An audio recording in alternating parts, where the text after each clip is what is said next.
এরকম আমি যদিও এখন কোলার মধ্যে এই ইফতারির আগ মুহূর্তে আসরের পর আর কি আসর নামাজ পড়ে খাড়াই রয়েছি, যদিও এখন যেহেতু রমজান মাস সবাই জানি শুনি সব কিছু মানিও,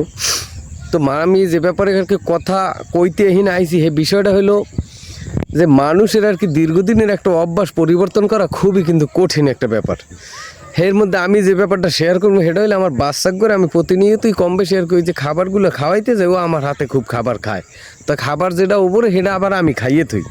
তাই আজকে পবিত্র রমজানের প্রথম রমজানে ওই গতানুগতিক পিছনের অভ্যাস আরে খাওয়াইতে গেছি দুপুরের পরে, তা যেটু খাবার খায়